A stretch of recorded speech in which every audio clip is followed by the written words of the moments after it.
Let me start by pointing out what I believe to be the most important article in 20th century economic theory, which is Economic Calculation in the Socialist Commonwealth. It was written by Ludwig von Mises in 1920. It appeared in German in 1920. There is a translation that is available from the Mises Institute. I would also point out that there's a notable epilogue in this, putting the article in historical perspective, and it's really become a classic in its own right. It's called Why a Socialist Economy is Impossible. I wrote it.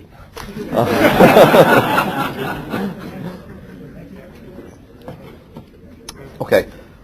Why is Mises's article so important? Okay. Why do I emphasize it so much? Well, first of all, it did three important things. Okay. First, it completely destroyed the intellectual foundations of the case for socialist central planning. That is, the economic case for socialist central planning. Okay, it demolished all the past and future arguments for socialism. So it's withstood the test of time. The socialists have continually come up with ways to answer Mises's challenge in this article, which we'll talk about, and they have failed abysmally. Secondly, it was really a revolutionary breakthrough in economic theory in its own right, because it demonstrated the nature and necessity of the price system. And thirdly, it completed the Mengerian or the marginalist revolution that we talked about today. Okay, Menger never got to the top, and neither did his disciple boehm-bawerk. They never really got to the point of explaining how subjective values are transformed by the market into real money prices. Okay. Mises wrote a book on money, which Dr. Hulsman mentioned last night, which appeared in 1912, and then he built on that to come up with what's called the theory of monetary calculation, where he showed that the only way you can rationally allocate resources is with money prices, but we'll talk about that. So these are the three achievements of this article. But before we go into the article, let me just talk a little bit about the debate over socialism before Mises wrote. In the early 19th century, there were a group of writers, I wouldn't even call them economists, known as utopian socialists. The names that stand out are two Frenchmen, Charles Fourier, and another one named Saint-Simon, and a Briton named Robert Owen. I'm not sure if he was from Scotland or not. But in any case, they came up with these grandiose, they and others came up with these grandiose schemes about how to rearrange the interactions between human beings so that the future world would be completely just and efficient. Now, these utopian schemes that they developed out of their brains, their addled brains, they were all each different, of course, and they each hated each other, and they all hated each other. These schemes were destroyed by the classical economists.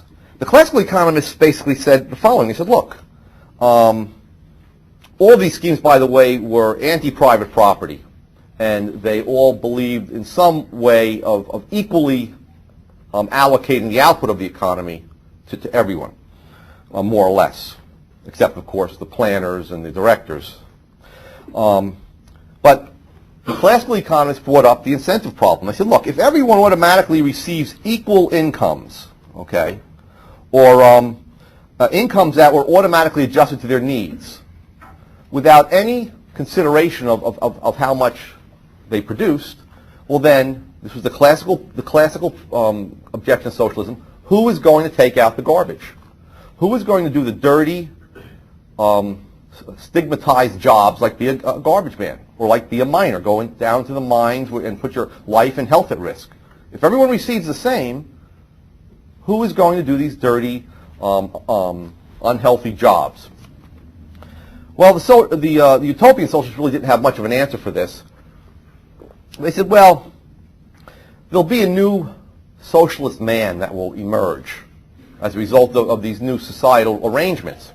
And Fourier went as far as to say things like, things will be so great in this new socialist utopia that the oceans will turn into lemonade. I mean, he says that, he's written that. And that fully roasted chickens will fly into the mouths of the hungry laborers. Okay? So they were crazy. Okay?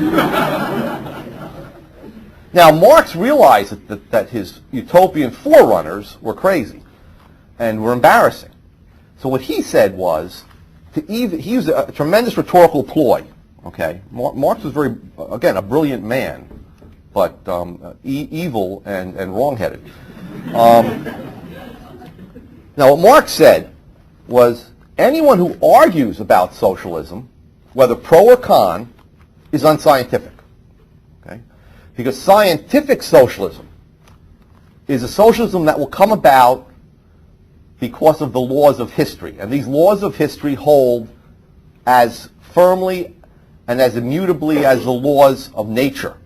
That is, feudalism or classical slavery gave birth to the feudal society. The feudal society, the contradictions in the feudal society brought about the birth of the liberal society, and a liberal capitalism will, with its own contradictions, give birth to a higher synthesis, socialism. And there's argument about whether or not there was a higher stage than that, communism. Okay, will eventually emerge. And they'll emerge whether or not people argue about it, people try to forecast what it will look like, it's going to emerge, so there's no use in having a controversy about it. And anyone attempts to even envision what it will look like is unscientific, and we shouldn't listen to that person. Okay? So in that way, he shut up the utopian socialists, and he tried to shut up the classical economists, calling them unscientific. They didn't understand the laws of history. So the debate more or less died out on socialism. And that's where Mises came into the picture. In this article, Mises says there's more to be said about the economic analysis of socialism. Okay, we can go beyond the classical economists. We can go beyond the who's going to take out the garbage problem. And what he pointed out was the following. He says that under socialism, the state owns, in fact, this is its definition, the state owns all of the material factors of production, meaning all the capital goods and all the natural resources. Okay. In other words, most of the higher order goods that Menger set out. Okay.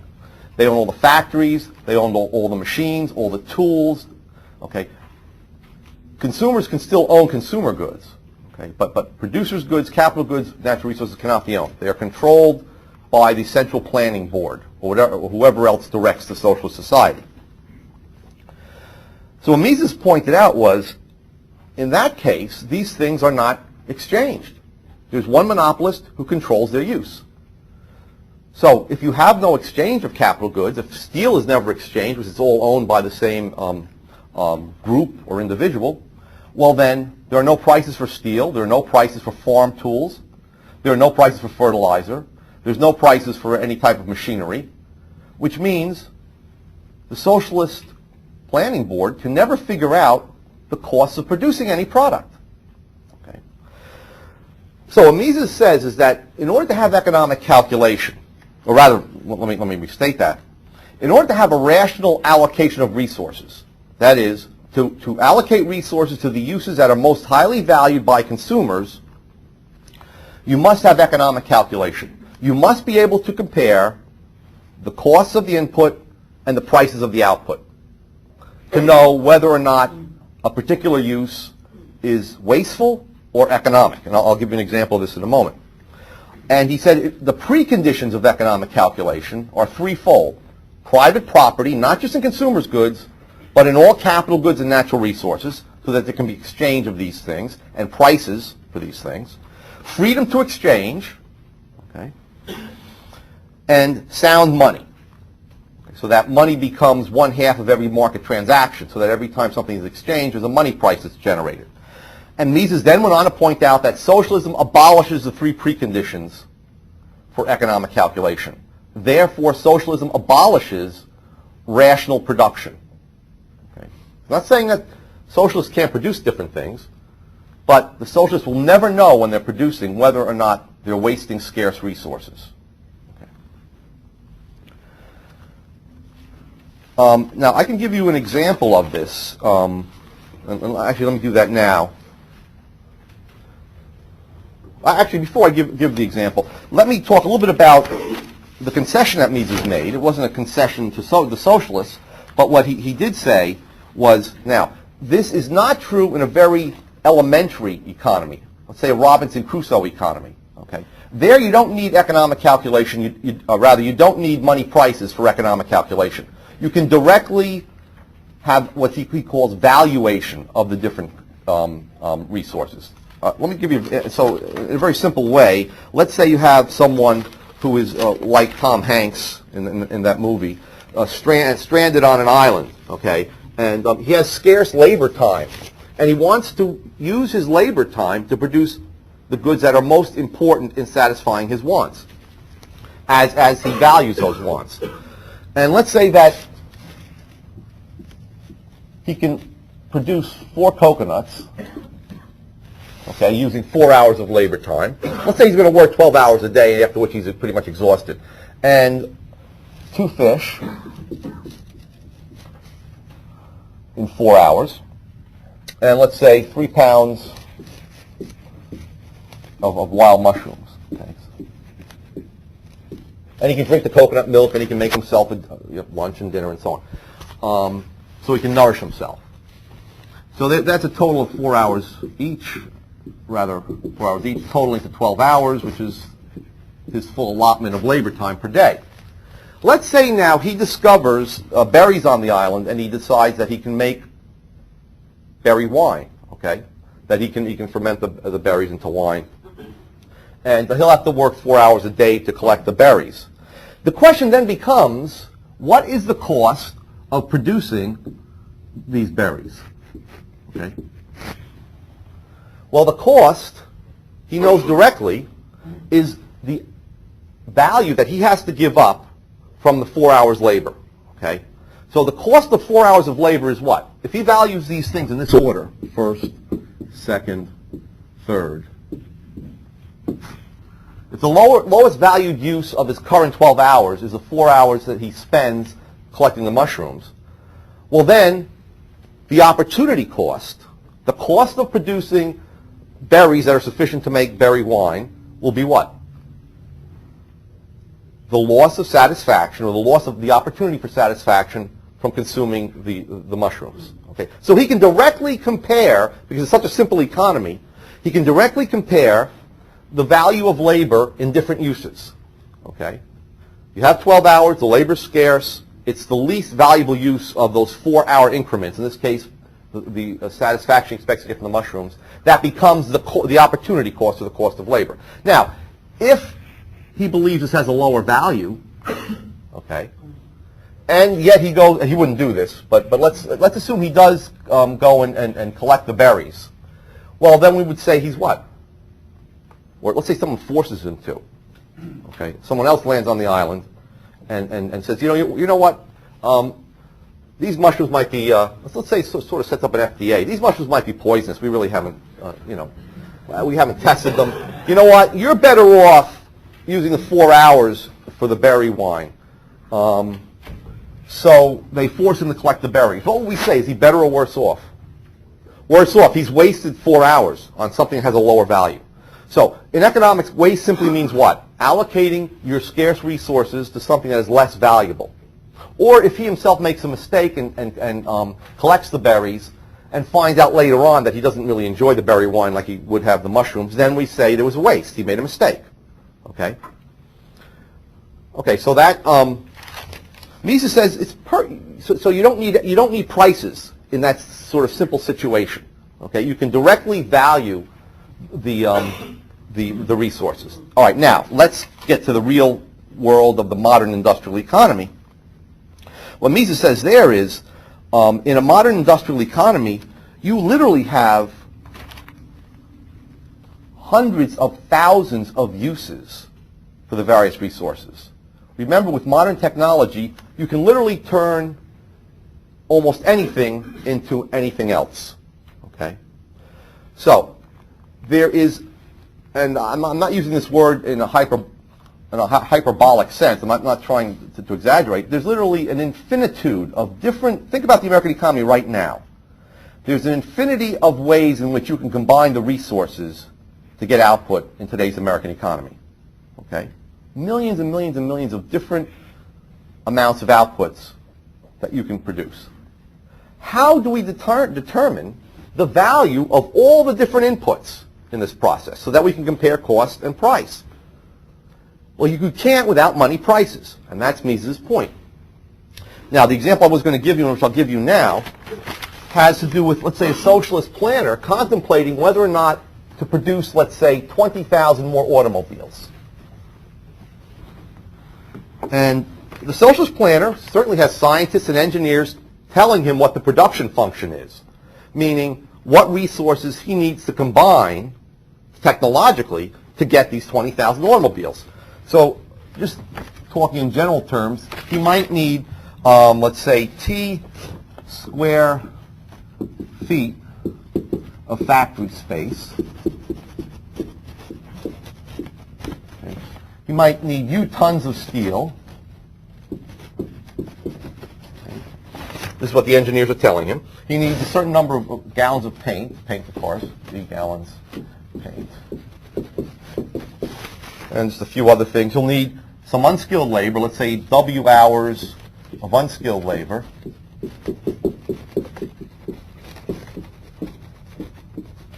And X hours of let's say, engineering and managerial labor, skilled labor.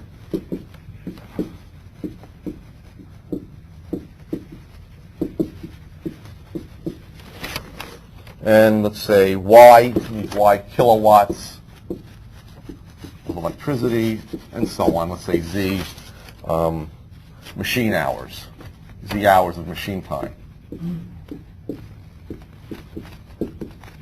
Okay. Well, should he produce the automobile?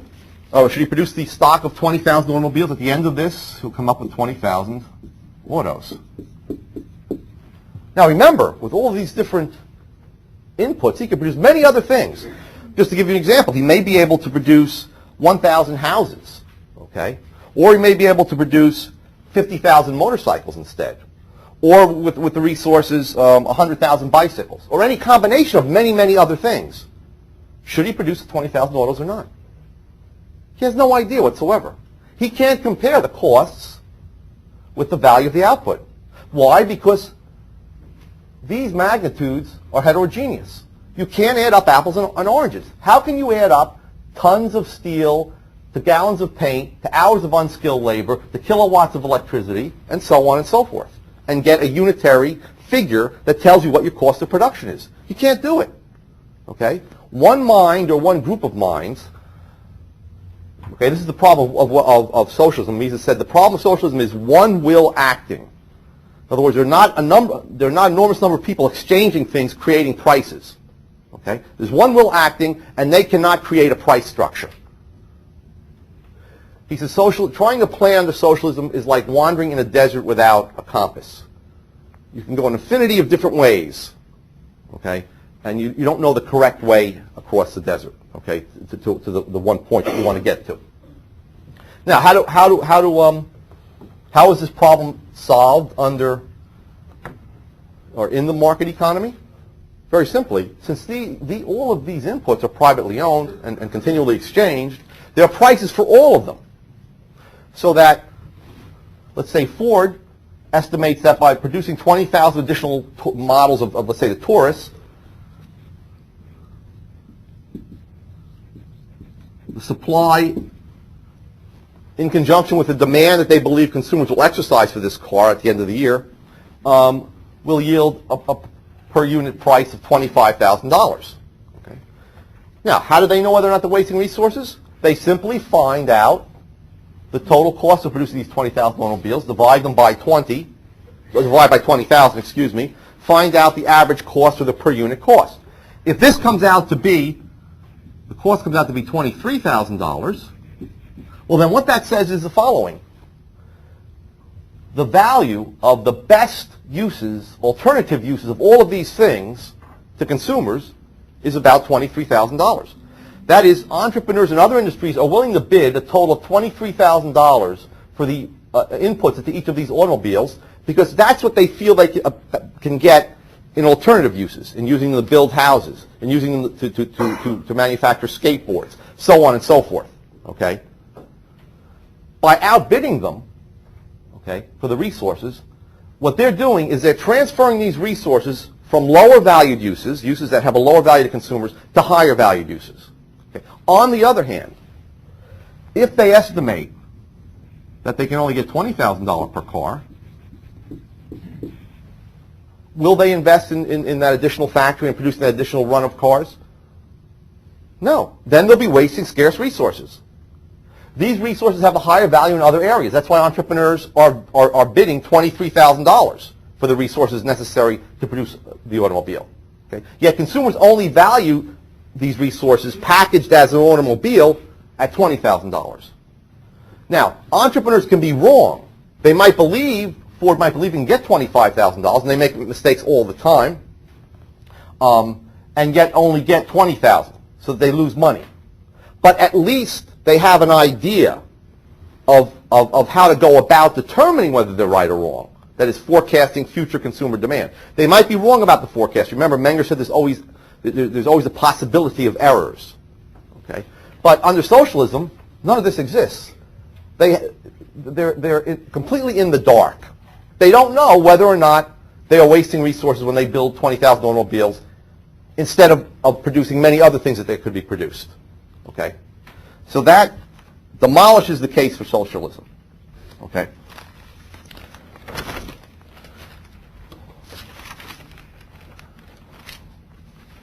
And Mises, again, stresses that under modern industrial conditions where you have a wide variety of resources that can be used in many different lines of production, and where you have an infinite number of technical possibilities of combining resources to produce different kinds of goods and services, you must have prices so that you can compare cost of production to the value of the output. Okay. One human mind, or a group of very brilliant men, let's say all socialist planners, scientists, and engineers, cannot recreate this price structure. They can never know what the price of a gallon of paint will be, or the price of tons of steel will be. Let me give you another more sort of a real-world example. I have a friend in Montana who lives on a ranch. In fact, I talked to her this week. And about 10 years ago or so, I was talking to her, and she says, I just traded in my house for a new one. I said, what do you mean you traded in your house? She said, well, I just had my house removed and I had a new one shipped in. So I said, what are you talking about? Well, it turns out that in Montana, labor is very scarce, the price is very high. So you don't want to use labor there's hardly like 10 people besides her in Montana. So that's actually true of her town.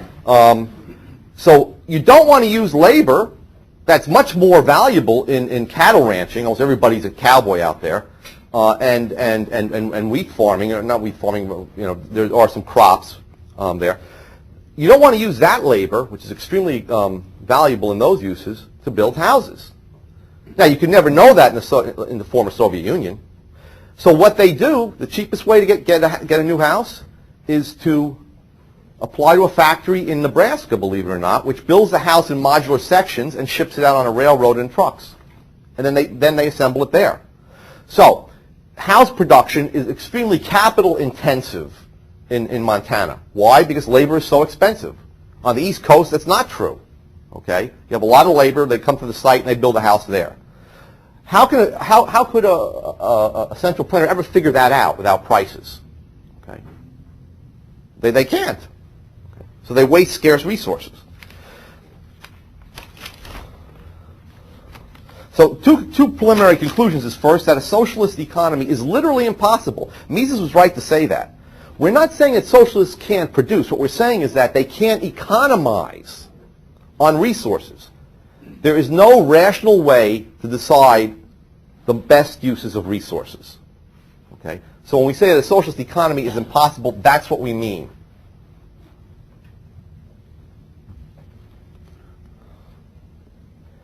And secondly, second conclusion is socialist planning or socialist economy is an oxymoron, because socialism embodies a condition or abolishes the conditions that allows individuals to plan the use of resources rationally.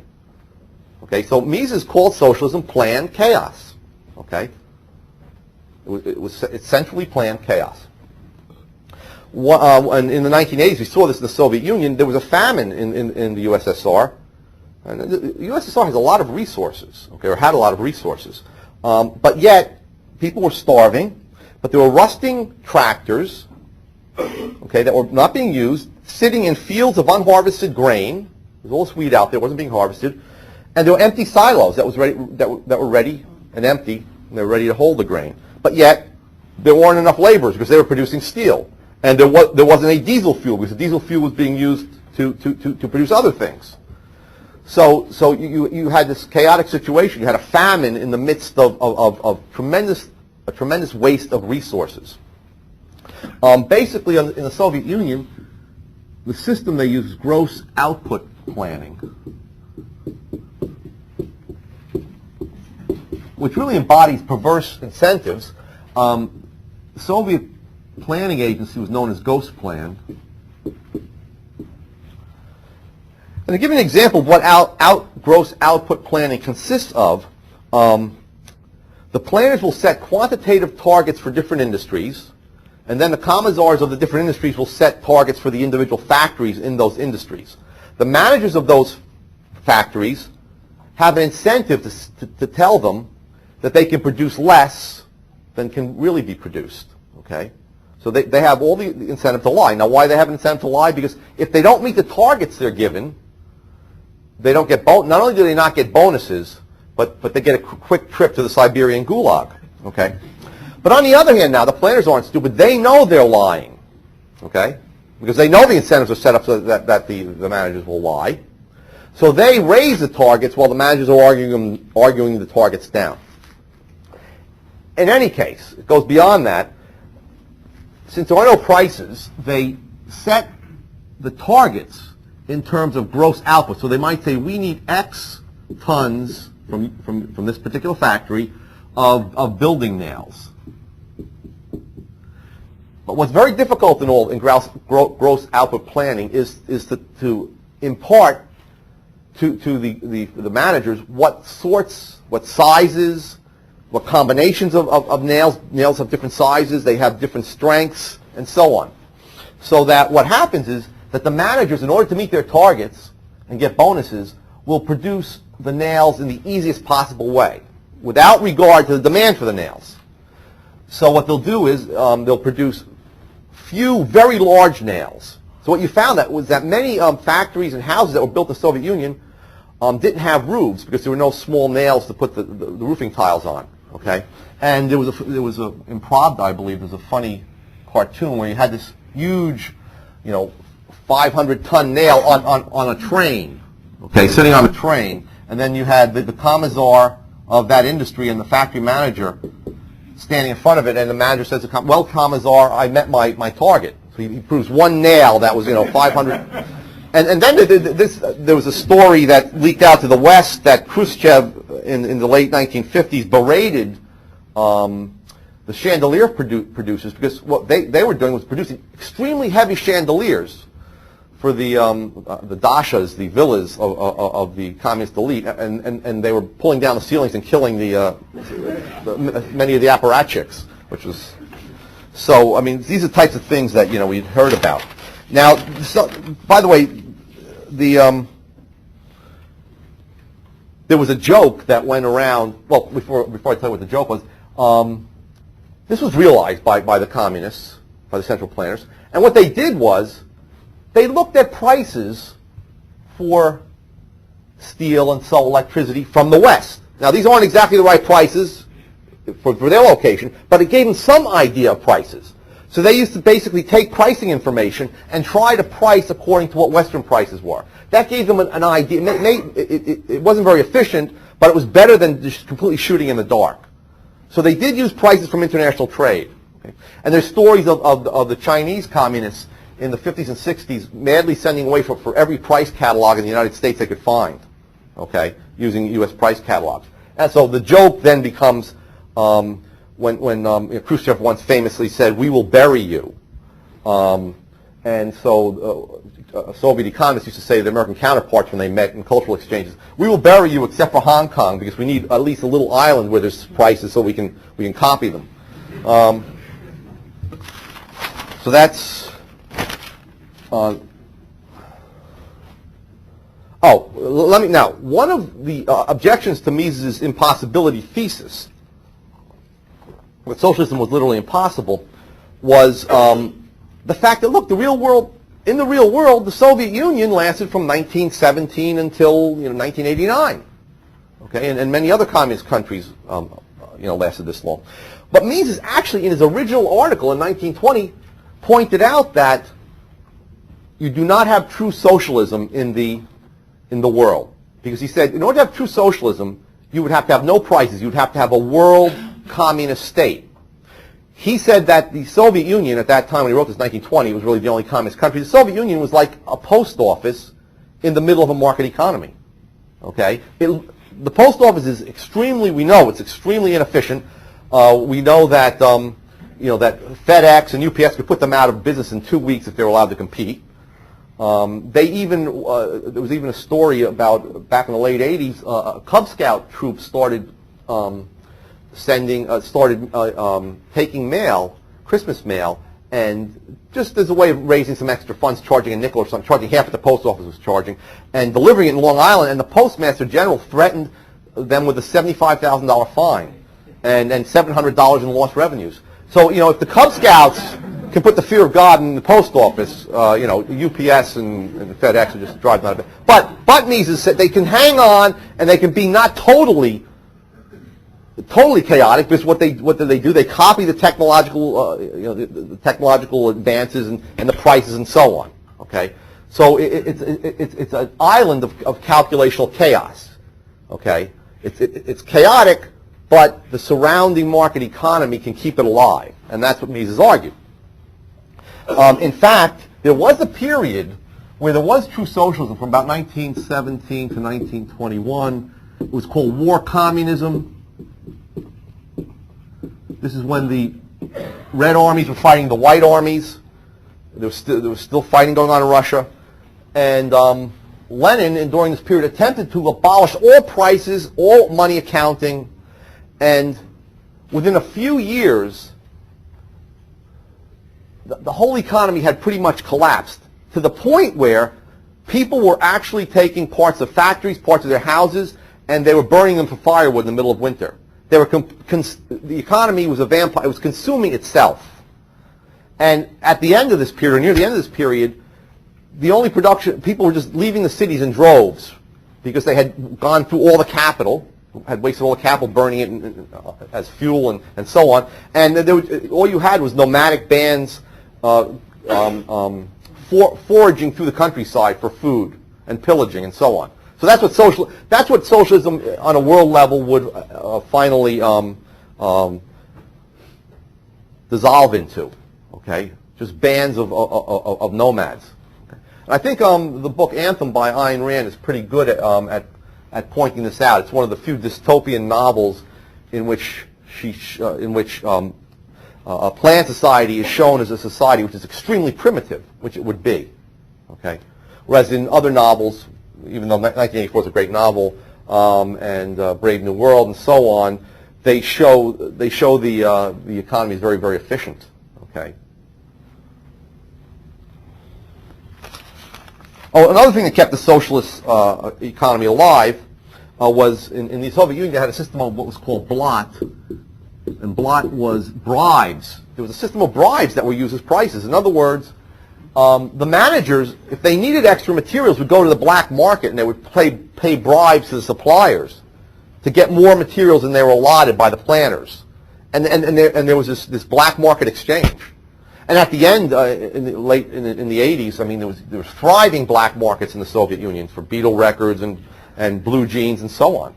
Okay, so there were prices.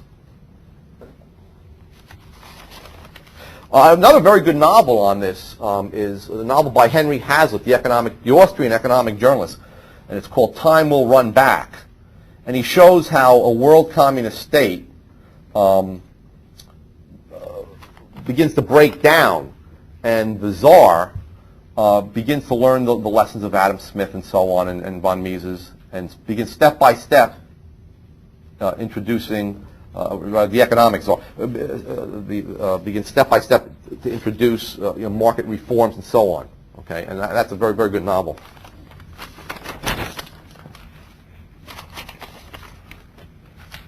Okay, let me just say a few things about how the socialists tried to answer von Mises.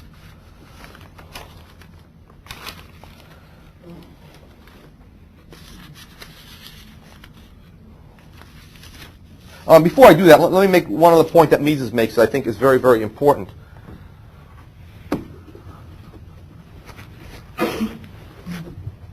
What Mises said was that there must be a way of transforming qualitative knowledge. Now, by qualitative knowledge, I mean knowledge of people's values, how they value different goods, knowledge of technology, and knowledge of the available resources.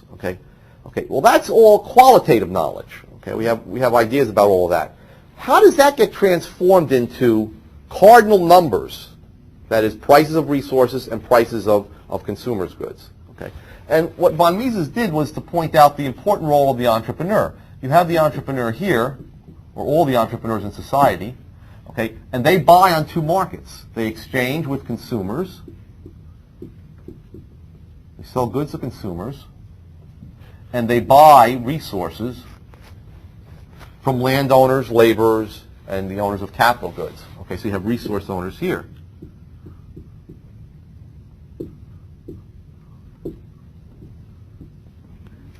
Now, what the entrepreneurs do is the following. Okay, they're looking at future markets. If you're building a new car, it might take 5 to 7 years in the United States to bring a new model car to the market.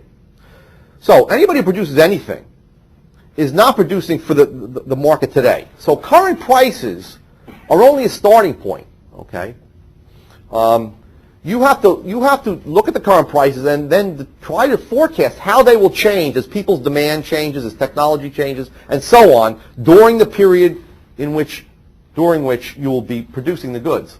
So von Mises says that the entrepreneurs look at future prices, okay, and that's where forecasting comes in. They forecast future prices of consumer goods. Then based on those forecasts, they want to start producing now. What do they have to do? In advance of producing the goods, they have to buy the resources. Okay? So all the entrepreneurs then bid for these resources. Now, at every moment in time, entrepreneurs are bidding for steel, they're bidding for machine time, they're bidding for many, many, many, many different types of labor, many different types of capital goods.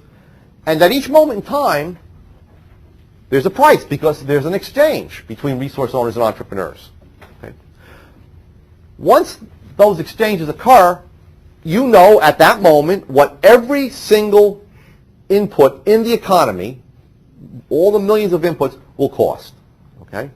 So at that moment in time, with keeping in mind what you think the consumer price of the good that you're going to produce will be, you can always compare your cost of production with the future price of the consumer good that you're intending on producing. And at that moment you can say it's too expensive, the resources, therefore I will not produce that good, or you will say I can make a profit and therefore I will go on and produce that good. Okay. So what Mises said is that there has to be a way to appraise, use the word appraise, and the noun appraisement. There has to be an appraisement process by which what people think about consumer demands in the future and what they think about technology and so on in the future can be transformed into prices of resources so that we can have a structure of prices that allows anyone who wants to produce anything to decide whether or not that thing will be profitable. Okay. So what socialism lacks, and this is getting a little more technical than before, but I think this is important that you understand this. What socialism lacks is what Mises called the social appraisement process.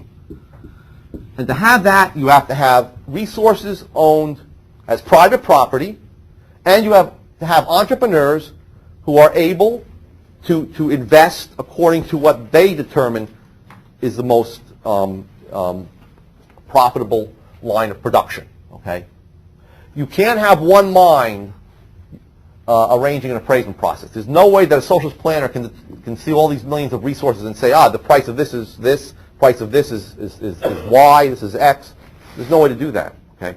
So Mises said that you have to have an intellectual division of labor, meaning you have to have independent wills trading consumer goods and trading resources. Okay? So on a more abstract level, that's the problem that Mises solved. Okay? And that really was a contribution to economic theory. Okay, now let me go on to some of the critiques. Now, in the 1920s, you had a lot of people responding immediately, mainly German economists, to Mises' argument. One of the first responses was by a fanatical Marxist, Otto Neurath. And Otto, good old Otto, said, well, we don't need monetary calculation. We can have in natura, which is Latin for in kind calculation, meaning Otto Neurath actually believed that you could add up apples and oranges, that you didn't need a common denominator to figure out prices, that you could actually add up tons of steel and so on. Okay, so Mises already had refuted this in the original article. Okay, the second was a little bit more sophisticated. Some German socialists said, well, wait a minute now, we can calculate in terms of labor hours. Okay, they're homogeneous, just like money. Okay, therefore we can add up the number of labor hours for different goods, and we can determine then the output prices and the input prices, and decide whether or not we want to produce on that basis. A number of things are wrong with that Mises pointed out. First, labor itself is heterogeneous, okay, and of different quality. Right? So in other words, how can you really add up 1 hour of a ditch digger's time with 1 hour of a brain surgeon's time, with 1 hour of a nuclear engineer's time, and so on? You can't do it. Even in the same profession, labor hours are heterogeneous. Just take a basketball team that has Michael Jordan and then has a 12th man on the bench. Okay, an hour of labor in each case is totally different.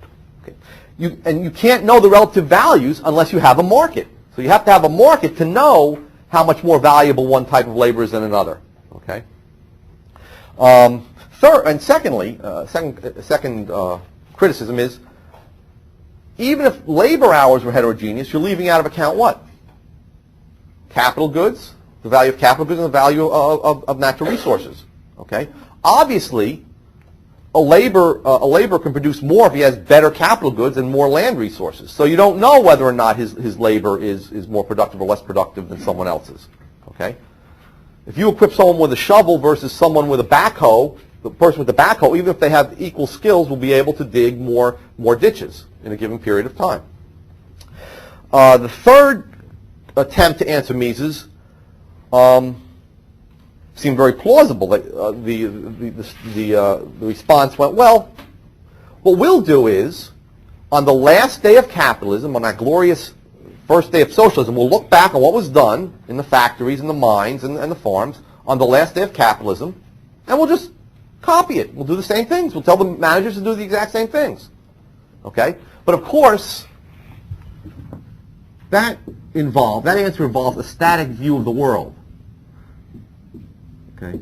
It acts as if the economy is in static equilibrium, that people will value the same things in the same way for the rest of time, and that technology will never change again, and that natural resources won't be depleted and new resources discovered. Okay? Once you introduce that, the fact of change, then this becomes ridiculous. Okay? Then what happens is that as change continues in the second, third, fourth, fifth day, and as years go by, the economy becomes less and less adjusted, the production, to what is most valuable to consumers. So it may work fairly well for the first year or something, but over time, the production in the socialist economy will become more chaotic if you try to do this. Okay, things will continually change. Okay, so Mises pretty well dispensed with, or dispensed with all those arguments. Much more sophisticated arguments were brought against Mises' case in the 1930s by British economists, okay, by neoclassical British economists. And let me give you two of the most important criticisms, and then I'll give you Mises' response. The first was brought up by a British economist named Dickinson. What he did was he looked back and he said, look, in the late 19th century, there were a number of mathematical economists, two Italians, Vilfredo Pareto, and their names aren't important for your purposes here, and another one named Enrico Barone. And these mathematical economists showed that for every economy, there's a system of supply and demand equations. There's an equation for each market, and these supply and demand equations can be simultaneously solved. And if you solve them simultaneously, what you'll get is the exact quantities of output and the exact prices that a competitive market economy would produce. Okay, so that was their argument.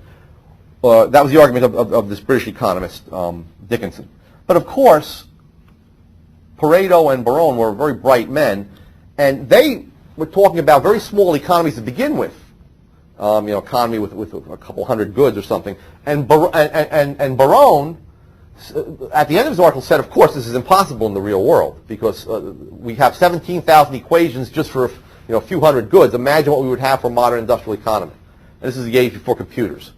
So some British neoclassical economists claim that Mises was actually refuted in advance, but even the people that came up with the solutions, mathematical solution, claimed that it was impractical, if not impossible. And I'll get to Mises' response in a moment. Now, the second method was the trial and error method of so-called market socialism. Okay. Now, what's interesting is the very term that's being used here.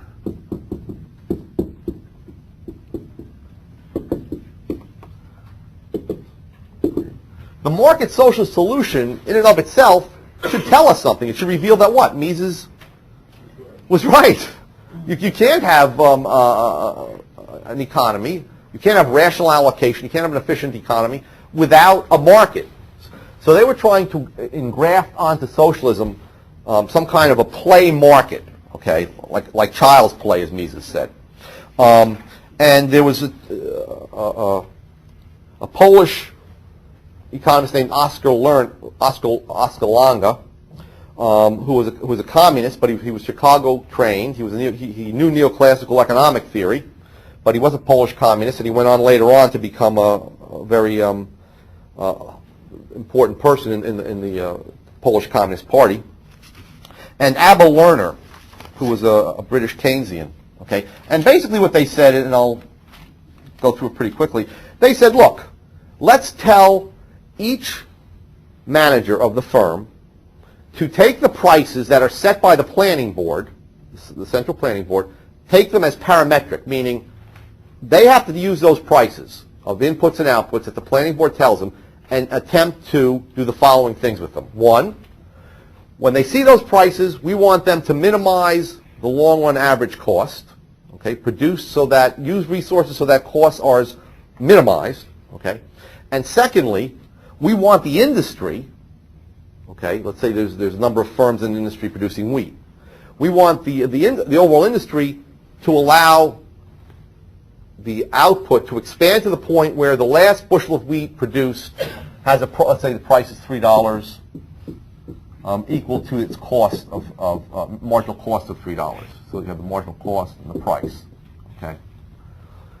Now, for those who don't know, this is the rule of thumb, or this is the rule for maximizing output in the neoclassical competitive equilibrium world. Okay, so they went on to say that we'll be even more efficient because we won't have any monopoly. Okay, we'll do exactly what is done under capitalism. We will have each firm minimizing its average cost of production, and the industry producing up to the point where the last unit produced has a value to consumers just equal to the value of anything else that can be produced with those resources. And we'll be more efficient, okay?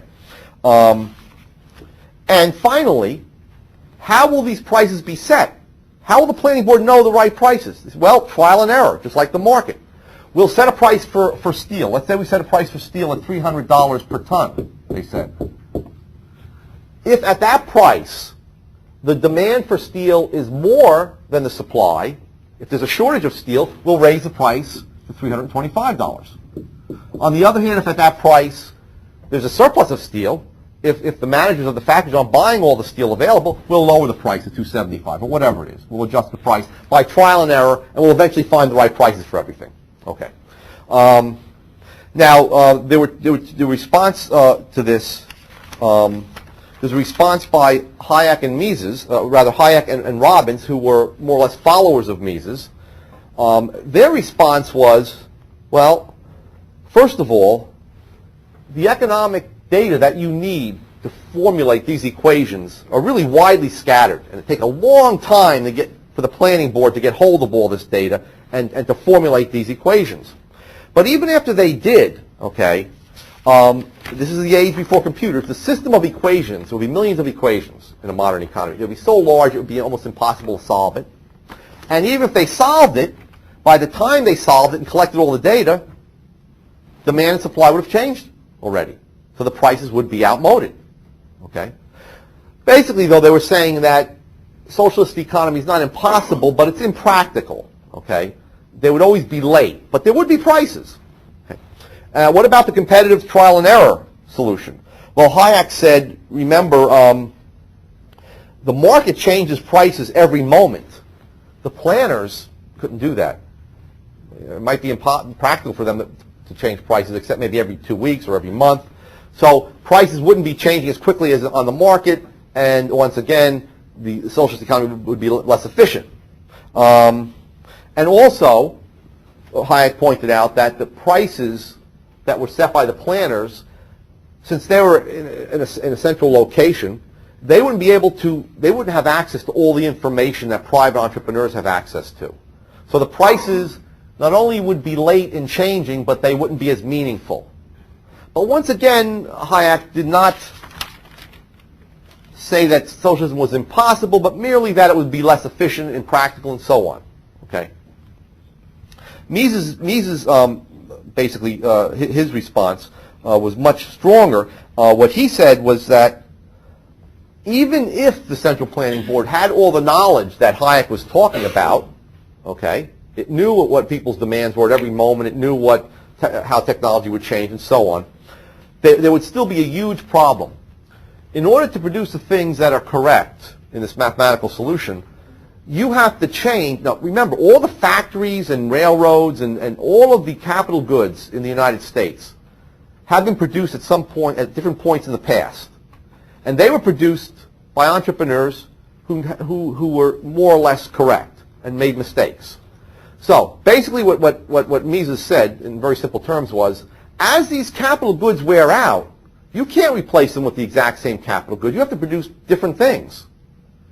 So, even if you had all of the information about demands and so on, you still need profits and losses, prices and costs, to determine how to change all of your capital goods into that structure of capital goods that meet consumer demand. Okay, so he said you wouldn't really have that information with the mathematical solution. Because what the mathematical solution does, again, is to take whatever capital goods are given, or whatever capital goods exist, they take that as given. Okay. So it doesn't deal with change. It's only applicable to an economy that doesn't change, which is not the real economy. And so that was Mises' basic criticism of the mathematical solution. It's a static solution. It deals with a never-never land where things never change, okay, and where there are no mistakes. And then what about the market socialism? Mises said, well, this is just playing market, okay. He says it's a contradiction in terms. He went on to say that it looks on capitalism as a managerial system, right? The managers are increasing or decreasing output by small amounts. But he said in the real world, it's not the managers that control the direction of capitalism and outputs and so on. It's the entrepreneurs. And the entrepreneurs put their very destinies at risk. They control the capital that they invest. They destroy certain industries. And they build whole new industries. They destroy the horse and buggy industry, and they build up the automobile industry. Okay, they destroy the typewriter industry and build up the PC industry, so on and so forth. How will the central planners know which industries to destroy? All they're doing is fiddling here and there with little prices. Okay, in order to know how to reallocate resources continually in a changing world, you must have a stock market, you must have a bond market, you must have capital markets in which people really risk their capital. Okay? No one's risking capital here. So ultimately, Mises dismissed this as simply playing market and said that it really did not, and demonstrated that it really did not serve as any sort of answer to his original challenge to socialism. And of course, the collapse of the Soviet Union, even though it wasn't a fully socialist society, by Mises' definition, I think, really bears out Mises' argument.